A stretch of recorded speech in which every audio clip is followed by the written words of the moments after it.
in terms of mechanisms, and that brings us to Islamic finance, the positive measures being Zakat and Hisbah, voluntary measures, the charitable givings, as well as the trust, and positive prohibitive measures, that is riba.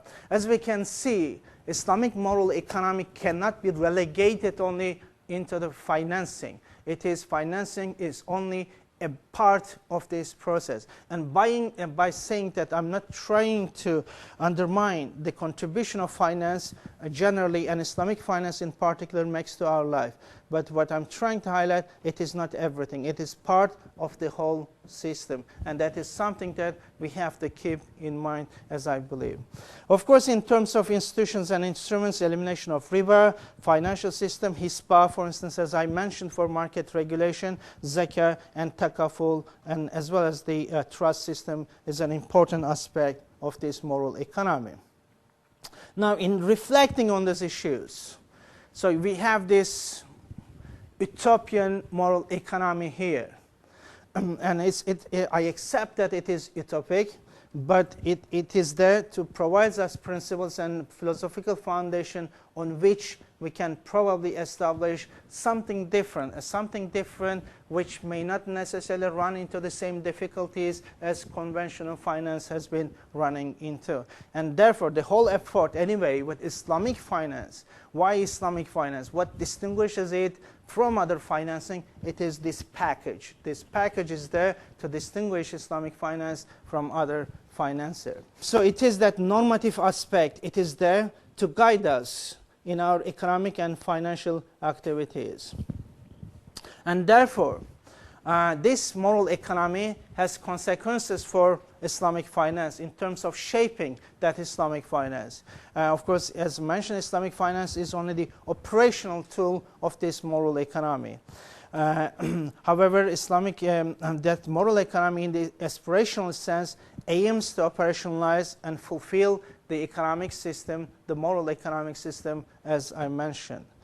However, when we look at critically to the development of Islamic finance, we see a pragmatist development. Of course, realities are different, and those realities, one way or another, shaped the development and the nature of Islamic finance. But at the same time, again, not a radicalist position, but a realist position. Looking at Islamic finance in 1970 is coming into reality as very much related with the petrodollars. With the rush to halalize petrodollars, one way or another paved the way for rushing into developing something which is not necessarily authentically responding to the moral economy. That elitist nature of financing is something.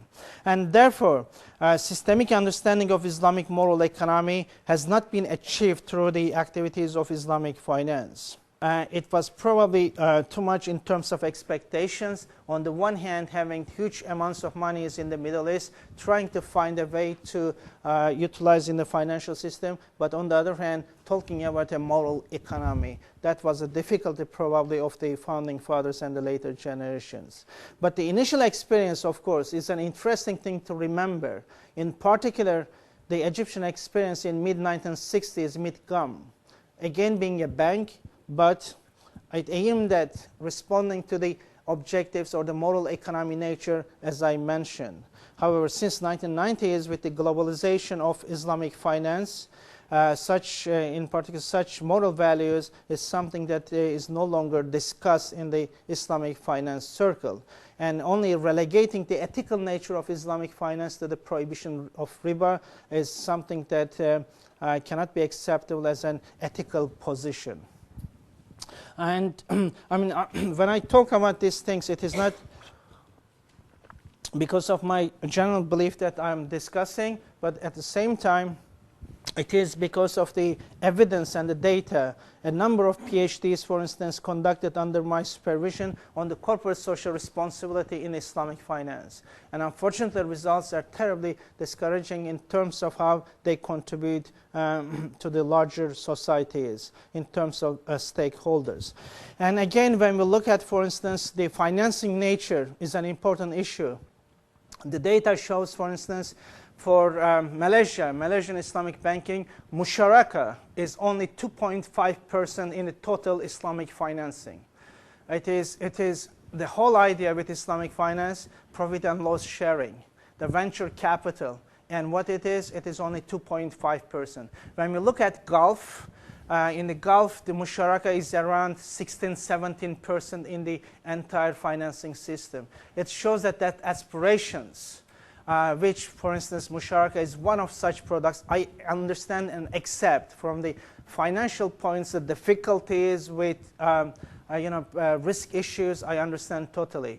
But on the other hand, there is that reality, that moral economy requirement asking us profit and loss sharing mostly. And that is not happening in the Gulf, around 16%. In Malaysia, 2.5% only as part of, because everyone is after, of course, maximization of profit. And therefore, as we can see, the shift in the paradigm from social justice contributing to the development of society to individual utility or the profit maximization and efficiency. That paradigm shift is an important aspect of what the reality that we have in front of us. Therefore, at the end of the day, what we have is an Islamic finance is now part of a global financial system and is considered to be part of the global financial system, and the convergence, therefore, we would have expected that the convergence in terms of ethicality should have run from Islamic finance to conventional finance to introduce